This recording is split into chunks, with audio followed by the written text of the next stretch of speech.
할렐루야. 네, 여러분 반갑습니다. 저는 서울신학대학교에서 신약학 교수로 섬기고 있는 이대주 목사라고 합니다. 오늘 한우리교회 청장년부 연합예배에 이렇게 초대해 주셔서 감사드립니다.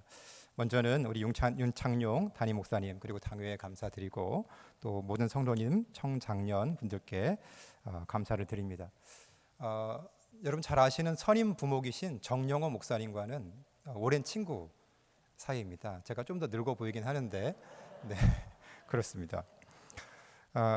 천호동교회에서 부목을 한 10년 정도 섬겼고요. 대학교회, 서울신학대학교회에서 3년 정도 담임 목사로 섬겼습니다. 언제나 이 목회 현장에 대한 그런 애착을 갖고 있다 보니까 오늘 한우리교회 성도님들을 만나 뵙게 돼서 너무나 기쁘고 즐겁고 영광스럽습니다. 말씀을 함께 나눌 때에 큰 은혜가 있으시기를 바랍니다. 우리가 읽은 본문인 누가복음 10장 25절부터 37절의 말씀은 선한 사마리아인 이야기로 우리에게 잘 알려져 있습니다. 누가복음의 전체 구조에서 보면 예수님은 1장부터 9장 50절까지는 갈릴리 근처에서 활동을 하십니다. 1장부터 9장 50절을 보시면 갈릴리 근처에서 활동을 하시는 거예요. 그리고 9장 51절에서야 비로소 어디를 향해서 가실까요? 예루살렘을 향해서 9장 51절에서 출발하십니다. 9장 51절을 제가 읽어드리면 이렇습니다. 예수께서 승천하실 기약이 차감해 예루살렘을 향하여 올라가기로 굳게 결심하시고 이렇게 기록이 되어 있습니다. 예수님이 예루살렘으로의 여정을 9장 51절 이후에서 시작을 하셨습니다. 그리고 누가복음 한 몇 장쯤 가면은 예루살렘에 도착을 하실까요? 여러분 같으면 몇 장쯤에다가 위치를 시키시겠어요? 19장입니다. 19장에 비로소 예루살렘에 도착을 하시죠. 19장 28절을 보시면 이렇게 말씀하고 있어요. 예수께서 이 말씀을 하시고 예루살렘을 향하여 앞서 가시더라. 그러니까 오늘 본문인 누가복음 10장의 이 말씀은, 이 선한 사마리아인 이야기는 예수님이 예루살렘으로의 여정을 시작하시고 얼마 안 되어서 일어난 일인 것으로 누가복음은 기록을 하고 있습니다. 예루살렘을 향하여서 제자들과 함께 여정을 시작하신 예수님은 10장에서 70명의 제자들을 파송하십니다. 둘씩 짝지어서 파송하십니다. 10장 1절과 2절을 보시면 이렇습니다. 그 후에 주께서 따로 70인을 세우사 친히 가시려는 각 동네와 각 지역에 둘씩 앞서 보내시며 이르시되 추수할 것은 많되 일꾼이 적으니 그러므로 추수하는 주인에게 청하여 추수할 일꾼들을 보내주소서 하라. 제자들을 둘씩 짝지어서 왜 파송하신 것입니까? 추수하기 위해서 파송하신 것입니다. 전도하고 그들을 구원받은 하나님의 백성 삼기 위해서 그 사명을 주어서 파송하시는 것입니다. 이렇게 파송된 제자들이 기쁨 가운데 돌아왔습니다. 제자들이 기뻐하면서 돌아온 이유는 하나님이 하시는 놀라운 일들을 보았기 때문에 그렇습니다. 그 상황이 10장 17절부터 20절 사이에 기록이 되어 있어요. 귀신들이 제자들에게 항복을 했습니다. 예수님께서도 사탄이 하늘로부터 번개같이 떨어지는 것을 봤다, 이렇게 말씀을 하십니다. 제자들에게 원수들을 제어할 권능을 주시고 제자들의 이름이 하늘에 기록된 것을 기뻐하라고 말씀하십니다. 얼마나 기뻤겠습니까? 제자들이 얼마나 기뻤겠습니까? 주님이 사탄을 제어할 수 있는 능력을 우리에게 주시고 정말로 전도하러 가보니까 사탄이 물러가고 자신들의 이름이 하늘에 기록되었다, 이렇게 선언적으로 말씀하시니까 얼마나 가슴이 벅찼겠습니까? 우리도 주님이 주시는 능력을 받고 우리의 이름이 하늘에 기록되어 있는 영광과 기쁨이 있기를 축복합니다. 이렇게 복음의 영향력이 폭발적으로 확장하는 그 시점, 예수께서 예루살렘을 향해서 출발하시고 복음의 영향력이 폭발적으로 확장되는 그 시점의 어느 날에 한 율법교사가 예수님을 시험하고자 다음과 같은 질문을 합니다. 선생님, 내가 무엇을 하여야 영생을 얻겠습니까? 예수님을 시험하기 위해서 한 나쁜 의도를 가진 질문입니다. 그러나 그럼에도 불구하고 우리 인생에 반드시 던져보아야 할 필수적인 질문입니다. 여러분, 무엇을 하여야 영생을 얻겠습니까? 이 질문에 대해서 무엇이라 대답하시겠습니까? 우리가 하나님의 나라를 기대합니다. 오늘 이 성가대의 찬양대의 찬양도 하나님 나라를 소망하는 내용이었는데요. 하나님의 나라를 기대합니다. 하나님과 영원히 함께 할 것을 소망하고 있습니다. 그렇지 않습니까? 그런데 무엇을 하여야 영생을 얻을 수 있겠습니까?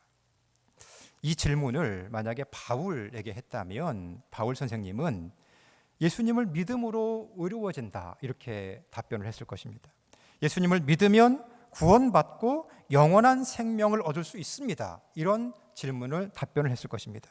그런데 예수님께서는 나를 믿으라 이렇게 말씀하신 것이 아니고 다른 방식으로 대화를 이끌어 가십니다. 26절 말씀인데요. 율법에 무엇이라 기록되어 있으며 네가 어떻게 읽느냐? 하나님 말씀인 성경에는 무엇이라 기록되어 있는지를 묻고 계십니다. 또한 그 기록된 말씀을 어떻게 읽고 있느냐고 묻고 계십니다. 하나님 말씀을 정확하게 이해하고 있는지 확인하고자 하신 것입니다. 율법 교사는 즉시 대답했습니다. 27절 말씀이죠. 내 마음을 다하며 목숨을 다하며 힘을 다하며 뜻을 다하여 주 너의 하나님을 사랑하고 또한 내 이웃을 내 자신과 같이 사랑하라 하셨나이다. 율법 교사는 마음을 다하고 목숨을 다하고 힘을 다하여 하나님을 사랑하고 이웃을 자신과 같이 사랑하는 것이 영원한 생명에 이르는 길이라고 성경을 읽고 있었습니다. 여러분, 이 율법 교사의 말이 맞습니까? 사실 하나님 사랑과 이웃 사랑은 구약 성서에서 연속적인 구절이 아닙니다. 합쳐 있는 글이 아니에요. 누가복음 10장 27절에서는 율법 교사가 하나님 사랑과 이웃 사랑을 연속적으로 언급을 하고 있지만은 구약 성서에서의 내용은 이것이 연속 구절이 아닙니다. 하나님 사랑은 신명기 6장 5절에 언급되어 있습니다. 이웃 사랑은 레위기 18장 5절에 언급되어 있습니다. 율법 교사가 구약 성서를 깊게 들여다보니까 결국 영원한 생명을 얻는 길이 하나님을 사랑하고 이웃을 사랑하는 것이라는 점을 발견한 것입니다. 성경을 아주 깊게 이해하고 있습니다. 예수님은 이러한 율법 교사의 해석을 무엇이라고 여기셨습니까? 어떻게 여기셨습니까? 맞다고 하셨습니까? 틀리다고 하셨습니까? 맞다고 하셨습니다. 28절이죠. 내 대답이 옳도다. 이를 행하라. 그러면 살리라. 예수님도 하나님을 사랑하고 이웃을 사랑하는 것이 영생에 이르는 길이다라고 말씀하고 있는 것입니다. 우리가 예수님을 구원자로 모시고 그분을 믿으면 의로워지고 구원을 받습니다. 그런데 그 구원에 이르게 하는 믿음의 다른 측면의 용어, 그러니까 믿음이라는 것이 있는데 이 믿음을 다른 측면에서 바라보면 그 측면의 용어는 뭐냐면 하나님을 사랑하고 이웃을 사랑하는 것이라는 점입니다. 아주 직설적으로 얘기하면 예수를 믿는다는 것은 하나님을 사랑하고 이웃을 사랑하는 것입니다. 예수님을 믿는다는 것을 매우 추상적으로 생각할 수가 있습니다. 예수님이 나의 구원자이심을 인정하고 마음으로 믿는 그런 인지적이고 정서적이고 의지적인 단계에만 해당하는 것으로 생각할 수 있습니다. 그런데 주님의 말씀은 그렇지 않습니다. 예수님을 믿는다는 것은 그렇게 사는 것을 의미합니다. 즉 믿음은 하나님 사랑과 이웃 사랑의 실질적인 실행과 매우 밀접한 상관관계를 갖고 있습니다. 예수님께서는 요한복음 14장에서 예수님을 사랑한다는 것은 결국 계명을 지키는 것이다. 이렇게 반복적으로 말씀해 주셨는데요. 요한복음 14장 21절에 이렇게 말씀합니다. 잘 들어보세요. 나의 계명을 지키는 자라야 나를 사랑하는 자니. 누가 예수님을 사랑하는 사람입니까? 주님의 계명을 지키는 자가 예수님을 사랑하는 사람입니다. 누가 하나님을 사랑하는 사람입니까? 주님의 계명을 지키는 자가 하나님을 사랑하는 사람입니다. 요한복음 14장 23절 이어지는 말씀인데 이렇게 말씀합니다. 사람이 나를 사랑하면 내 말을 지키리니 내 아버지께서 그를 사랑하실 것이요 우리가 그에게 가서 거처를 그와 함께 하리라. 하나님을 사랑하면 어떻게 한다고 말합니까? 사람이 예수님을 사랑하면 그 말을 지킨다는 겁니다. 하나님께서도 그를 사랑하십니다. 그리고 매우 중요한 말씀이죠. 우리가 그에게 가서 거처를 그와 함께 하리라. 주님의 계명을 지키는 자가 주님과 거처를 함께 할 수 있다. 이렇게 말씀합니다. 즉 주님의 계명을 지키는 자가 하나님 나라에 가며 영원한 생명을 얻을 수 있다는 것입니다. 사랑하는 한우리교회의 성도 여러분, 믿음은 우리의 마음 속에서만 일어나는 현상이 아닙니다. 믿음은 주님이 우리의 구원자이심을 마음으로 믿고 그 믿어지는 것에만 머물러 있지 않습니다. 구원받는 믿음은 주님의 말씀대로 살아내는 것입니다. 그러니까 내가 믿음이 있느냐 없느냐는 쉽게 판단할 수 있습니다. 내가 오늘 주의 말씀대로 살아내고 있느냐 없느냐, 이것이 믿음의 기준인 것입니다. 내가 오늘 주의 말씀대로 살아내면 그 열매로 나 자신을 증명할 수 있습니다. 오늘 우리는 어떤 믿음의 열매를 맺고 있습니까? 오늘 우리는 주님의 계명에 주의하면서 그 계명을 지키면서 살아내고 있습니까? 오늘 우리가 어떤 삶을 살아내고 있느냐 하는 것이 영원한 생명 그리고 하나님 나라와 상관관계가 있는 것입니다. 예수님께서 우리에게 말씀하십니다. 이를 행하라. 그리하면 살리라. 주님의 말씀을 행하는 저와 여러분 될 수 있기를 주님의 이름으로 축원합니다. 율법교사는 자신의 대답이 옳다고 인정하시는 예수님 말씀을 듣고 그렇다면 자신의 이웃이 누구인지 다시 질문을 했습니다.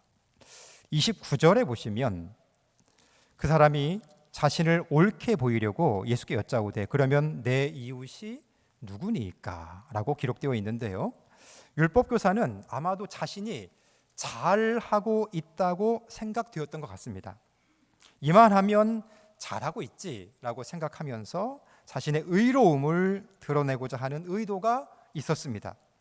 그러니까 우리의 이웃이 누구인가에 대한 질문에 답하시기 위해서 들려주시는 이야기가 바로 선한 사마리아인 이야기입니다.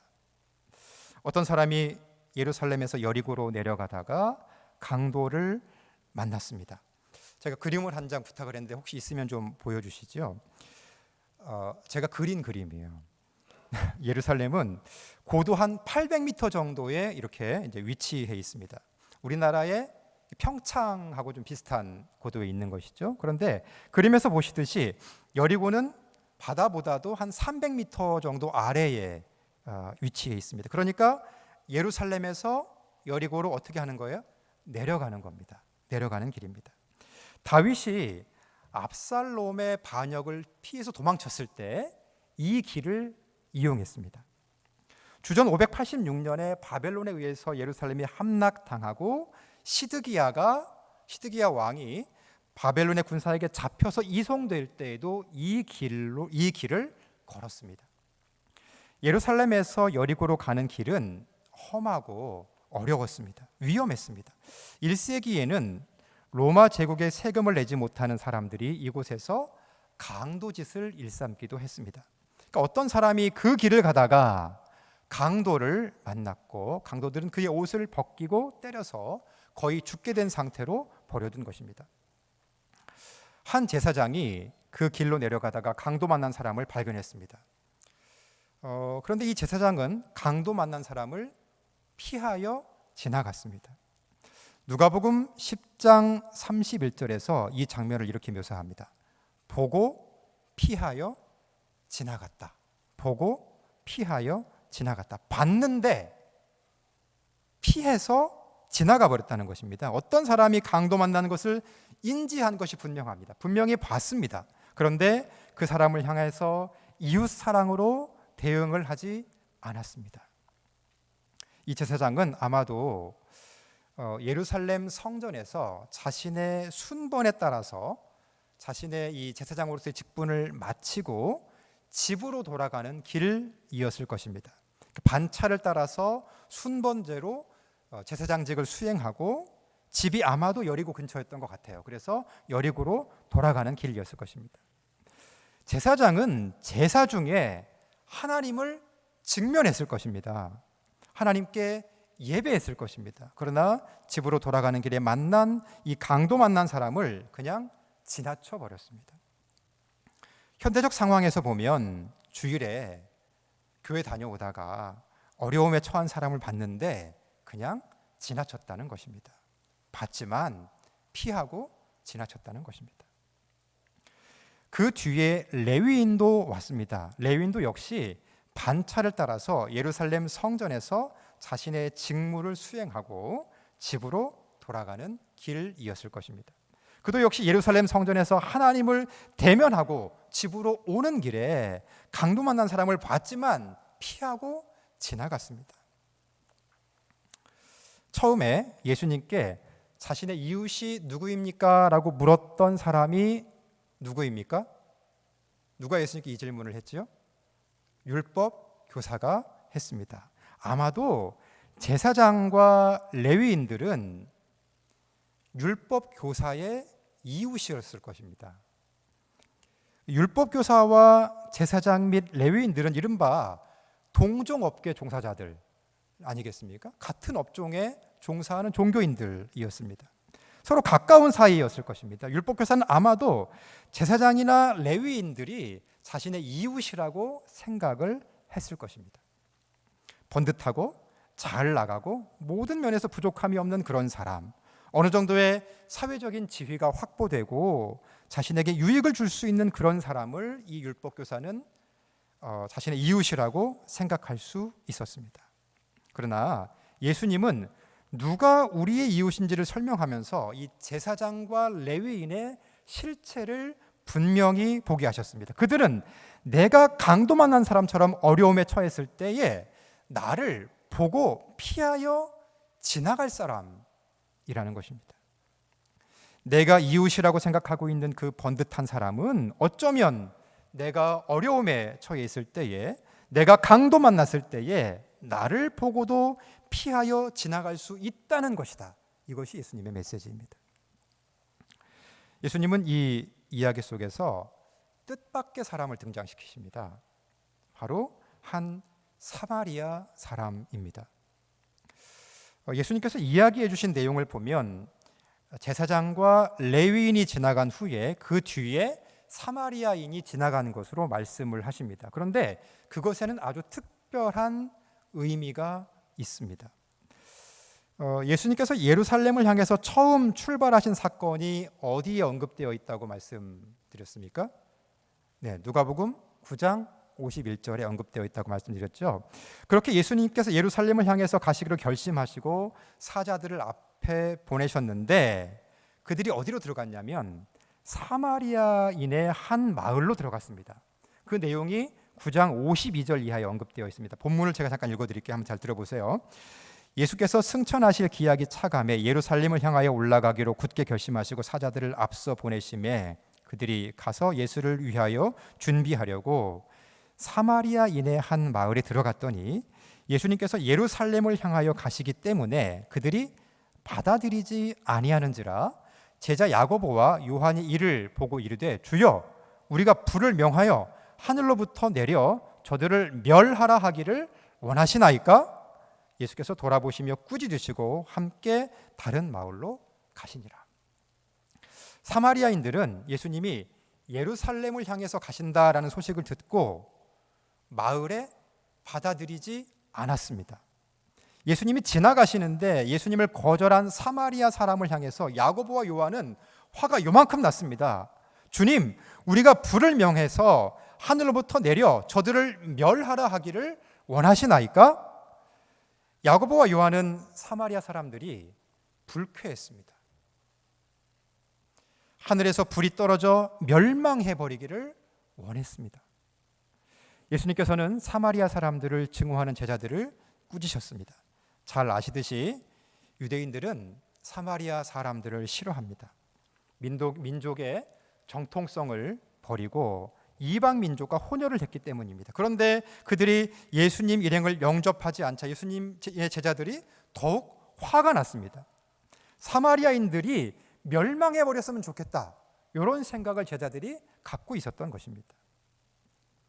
여러분, 아무도 사마리아인을 자신의 이웃이라고 생각하지 않았습니다.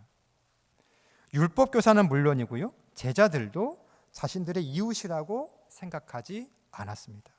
그런 사마리아인이 여리고로 내려가다가 강도 만난 사람을 보았을 때에 그를 즉시 도와주었다는 것입니다. 강도 만난 사람이 만일 율법교사 자신이었다면 누가 율법교사의 참 이웃이었겠습니까? 제사장이었겠습니까? 레위인이었겠습니까? 율법교사가 사람으로도 생각하지 않고 경멸했던 그 사마리아인이 참된 이웃이었을 것입니다. 누가 제자들의 이웃이었겠습니까? 제자들이 저주하고자 했던 그 사마리아인이 참 이웃이지 않았겠습니까? 율법교사는 율법이라는 기준으로 자신의 이웃에 대한 경계를 그었습니다. 이런 사람이 나의 이웃이지, 이렇게 경계를 그었습니다. 그들의 기준에 따르면 사마리아인은 절대로 자신의 이웃이 될 수 없었습니다. 제사장, 레위인, 이런 사람들만이 그들의 이웃이 될 수 있었습니다.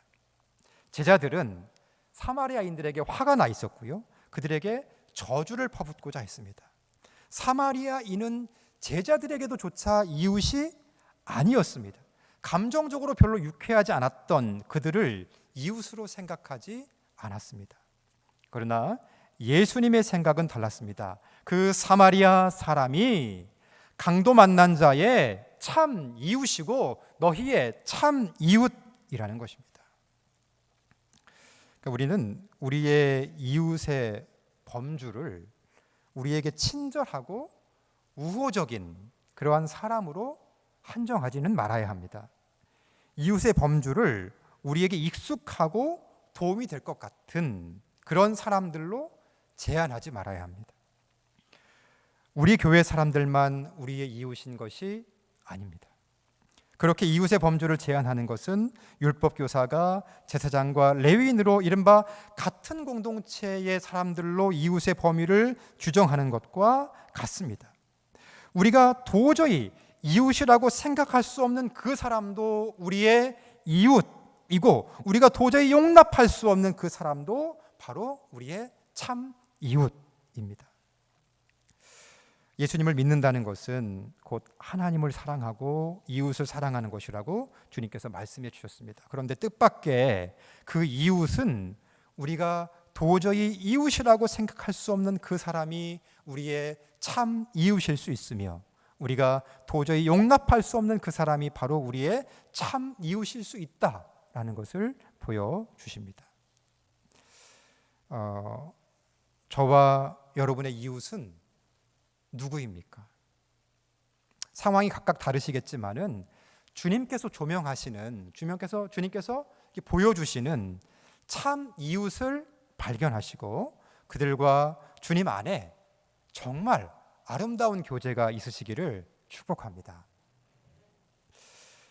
사마리아인은 여리고로 내려가는 중에 강도당한 사람을 보았습니다. 그런데 이 제사장과 레위인과는 좀 다르게 대응을 했습니다. 제사장과 레위인은 어떻게 대응했습니까? 보고 피하여 지나갔습니다. 그러나 사마리아인은 그들과 다르게 보고 불쌍히 여겼습니다. 33절에서 이렇게 말합니다. 어떤 사마리아 사람은 여행하는 중 거기 이르러 그를 보고 불쌍히 여겨. 보고 피하여 지나가는 것이 아니라 불쌍히 여겼습니다. 예수님께서는 어떤 사마리아 사람의 일화를 통해서 어떻게 이웃을 사랑해야 하는지를 보여주십니다. 우리는 어떻게 이웃을 사랑해야 합니까? 하나님을 사랑하고 이웃을 사랑하는 것이 하나님의 나라를 준비하는 일이라고 말씀해 주셨는데, 이웃을 어떻게 사랑함으로 하나님의 나라를 준비할 수 있겠습니까? 그것은 먼저 이웃을 불쌍히 여기는 것입니다. 하나님 아버지의 마음으로 어려움 가운데 있는 이웃들을 불쌍히 여기는 것, 긍휼히 여기는 것, 그것이 이웃을 사랑하는 것입니다. 사마리아인은 강도 만난 사람을 보고 불쌍히 여기는 것에서 한 발 더 나아갑니다. 34절 보시면 이렇습니다. 가까이 가서 기름과 포도주를 그 상처에 붓고 싸매고 자기 짐승에 태워 주막으로 데리고 가서 돌보아 주니라. 사마리아 사람은 강도 만난 사람에게 다가갔습니다. 그리고 상처에 포도주를 부어서 소독을 했고요. 통증을 완화하고 상처를 보호하기 위해서 기름을 부었습니다. 마침 천을 가지고 있었으면 모를까, 천이 없었다면 어떻게 상처를 싸매 주어야 했을까요? 자신의 옷을 찢어서 상처를 싸매 주어야 했을 것입니다. 그 강도 만난 사람에게 자신이 타고 왔던 나귀의 자리를 양보했고 주막까지 데리고 가서 돌보아 주었습니다. 이웃 사랑은 어떻게 하는 것입니까? 이웃 사랑은 자신의 것을 덜어내서 하는 것입니다. 포도주를 덜어내고 기름을 덜어내서 하는 것입니다. 이웃 사랑은 어떻게 하는 것입니까? 자신의 시간과 노력을 들여서 하는 것입니다. 강도 만난 사람을 주막까지 데리고 오고 돌보면서 자신의 소중한 시간을, 그 일부를 기꺼이 사용하는 것입니다. 다음 날이 되었습니다. 사마리아인은 주인에게 2데나리온을 지불하면서 이 사람을 끝까지 잘 돌보아 줄 것을 부탁했습니다. 그리고 비용이 더 필요하다면 돌아오는 길에 갚을 것을 약속했습니다. 한 20만 원의 돈을 기꺼이 지불한 것입니다. 그리고 추가 비용을 지불할 것을 약속했습니다. 이웃을 어떻게 사랑해야 하는 것입니까? 그들이 혼자 힘으로 일어설 수 있을 때까지 지속적으로 관심을 갖고 보살펴 주는 것입니다. 한 번 도움을 주는 것도 어려운 일이지만 지속적으로 돕는 것은 더욱 어려운 일입니다. 사마리아인 이야기를 통해서 예수님께서 보여주시는 이웃 사랑은 그 이웃을 사랑하되 끝까지 사랑해야 한다는 것입니다. 우리가 예수님을 우리의 구원자로 영접하고 구원받은 자의 삶을 오늘 살아가고 있습니다. 어떻게 살아야 우리가 옆으로 빠지지 않고 올바르게 하나님의 나라를 향해서 걸어갈 수 있을까요? 오늘 선한 사마리아인 이야기를 통해서 보여주신 주님 말씀은 우리를 구원에 이르게 하는 그 믿음이라는 것이 무엇이냐? 그 믿음이란 우리의 삶의 액면과 매우 밀접한 상관관계가 있다는 것입니다. 우리가 가지고 있는 믿음이 참 믿음인지 충분하지 못한 믿음인지 그 함량이 궁금하지 않습니까? 내가 현재의 이 믿음 가지고 그냥 살아도 되는 것인지 아니면 내 믿음을 정비하고 돌봐야 하는 것인지 의문이 들지 않습니까? 우리는 우리의 믿음이 참 믿음이다라고 장담할 수가 있습니까? 그런데 예수님께서 그 믿음을 확인할 수 있는 기준을 이 한 율법교사와의 대화와 또 선한 사마리아인 이야기를 통해서 제시해 주셨습니다. 믿음이란 무엇인가? 믿음은 하나님을 사랑하고 이웃을 사랑하는 것이라는 점입니다. 우리가 주목해서 보아야 하는 것은 선한 사마리아인 이야기에서 예수님의 강조점이요? 하나님 사랑입니까? 아니면 이웃 사랑입니까? 어디에 강조점이 있으신 것 같으세요? 네, 이웃 사랑이라는 점입니다. 선한 사마리아인 이야기는 이웃을 어떻게 사랑해야 하는지에 대한 이야기입니다. 왜 예수님은 하나님 사랑을 강조하지 않고 이웃 사랑을 강조를 하시는 걸까요? 왜 이웃 사랑으로 방향을 잡으셨을까요? 요한일서 4장 20절에 이렇게 말씀을 합니다. 누구든지 하나님을 사랑하노라 하고 그 형제를 미워하면 거짓말하는 자니 보는 바 형제를 사랑하지 아니하는 자는 보지 못하는 바 하나님을 사랑할 수 없느니라. 그러니까 하나님을 사랑한다고 하지만, 내가 그렇게 스스로 생각하지만 그 형제를 사랑하지 않으면, 즉 그 이웃을 사랑하지 않으면 하나님을 사랑할 수 없다라고 말합니다. 이웃을 사랑하지 않고 하나님만을 사랑한다고 하는 것은 거짓이며 절대로 성립될 수 없다고 말씀합니다. 그러니까 이웃 사랑은 하나님 사랑의 전제입니다. 이웃을 사랑하는 자는 하나님을 사랑하는 것입니다. 그리고 하나님을 사랑하는 자는 이웃을 사랑하지 않을 수 없습니다. 우리의 이웃은 가까이에도 있지만 우리가 도저히 이웃이라고 생각할 수 없는 그 사람이 바로 우리의 이웃일 수 있습니다. 율법교사는 누가 내 이웃입니까? 라고 물었는데 예수님께서는 36절에서 누가 강도 만난 자의 이웃이 되겠냐고 반대로 물으십니다. 그러니까 내가 도저히 용납할 수 없는 그 사람이 우리가 강도 만났을 때에 도울 수 있는 바로 그 진정한 이웃일 수 있다는 것입니다. 내가 임의로 설정해 놓은 내 이웃의 경계를 무너뜨려야 합니다. 그리고 하나님 아버지의 마음으로 나의 참 이웃이 누구인지 살펴보아야 합니다.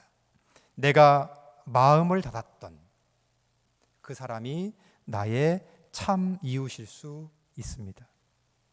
내가 도저히 용서할 수 없는 그 사람이 내가 강도 만난 상황 가운데 나를 도울 수 있는 그 선한 이웃일 수 있습니다. 나의 선입견 때문에, 나의 강팍한 마음 때문에 나의 이웃을 미처 보지 못할 수 있습니다. 그러나 오히려 내가 마음의 문을 닫고 있는 그 사람이 나를 붙잡아주고 나를 위로하고 나를 세워줄 수 있는 진정한 이웃일 수 있습니다. 또한 우리도 선한 사마리아인처럼 강도 만난 이웃을 도와야 합니다. 그들에게 다가가야 합니다. 그들에게 포도주와 기름을 내어주어야 합니다. 내가 가진 것을 덜어 그들의 상처를 싸매야 하고 그들에게 때론 그들에게 우리의 자리를 양보하면서 일어서도록 도와야 합니다. 우리가 예수님을 알게 되고 그리스도인으로서 살아가고 있습니다. 주님을 만났을 때에 첫 감격이 우리 안에 있습니다. 그리고 주님의 은혜와 능력이 얼마나 큰 것인지 경험해서 우리는 잘 알고 있습니다. 마치 70명의 제자들이 경험했던 것처럼 주님이 행하시는 놀라운 일들을 우리는 경험하여 알고 있습니다. 또한 교회 안에서 교회 공동체의 일원으로서 아름다운 신앙적 공동체의 삶을 살아내고 있습니다. 그런데 예수님께서 제자들과 율법교사에게 선한 사마리아인 이야기를 들려주셨던 것처럼 오늘 우리에게 동일한 이야기를 들려주십니다. 예수님을 만난 기쁨, 천국의 소망, 아름다운 신앙 공동체가 우리에게 이미 있지만 오늘을 어떻게 살아내야 하는지, 하나님 나라를 준비하면서 오늘을 어떻게 살아내야 하는지 동시에 고민해야 한다는 것입니다. 그리고 그 삶을 반드시 살아내야 한다는 것입니다. 주님께서 하나님 사랑과 더불어 이웃 사랑이 영생에 이르는 길이라고 말씀하시면서 이웃 사랑이라는 이 선한 영향력을 주님께서 이렇게 강조점을 꽉 찍어서 강조하신 이유가 있지 않겠습니까? 이웃을 사랑한다는 것의 현실이 도대체 무엇입니까? 이웃을 사랑하게 되면 우리에게 어떤 일이 벌어지게 되는 것입니까? 왜 그것이 영생과 천국과 상관관계를 갖고 있는 겁니까? 언젠가 이 션 정혜영 부부를 아시죠? 네, 션 정혜영 부부 인터뷰를 본 적이 있습니다. 이 부부는요 컴패션을 통해서 수백 명의 아이들을 후원합니다. 월 45,000원이면 한 명의 아이를 후원할 수 있습니다.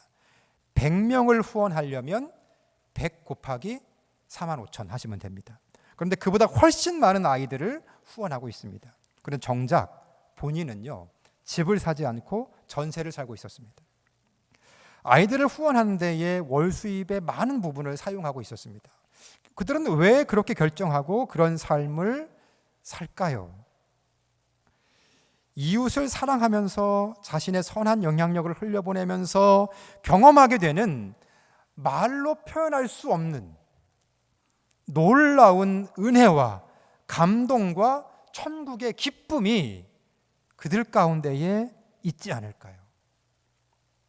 우리가 장차 경험하게 될 이 천국의 삶, 하나님 나라의 삶을 그들은 당겨서, 지금 현재로 당겨서 그 천국의 지금 기쁨을, 현재의 기쁨을, 현재의 평강을, 또한 그 소망을 누리면서 현재 그렇게 하나님 나라 안에 살아가고 있지는 않을까, 이렇게 생각을 해보았습니다.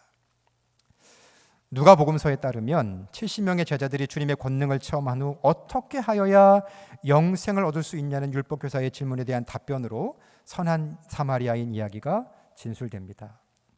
이 순서에 주목하면 마치 70인의 제자들과 같이 주님의 제자요, 교회 공동체의 일원인 우리도 주님 어떻게 살아야 합니까? 라는 인생의 본질적인 질문에 대답하시는 예수님의 말씀에 귀를 기울여야 합니다.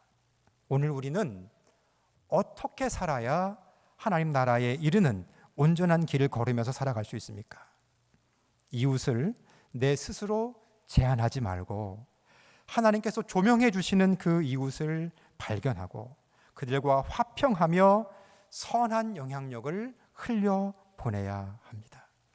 그 안에 하나님 나라와 하나님 나라의 기쁨과 소망과 평강과 위로와 주님과 함께하는 그 임마누엘의 은혜가 있을 것을 확신하고 믿습니다.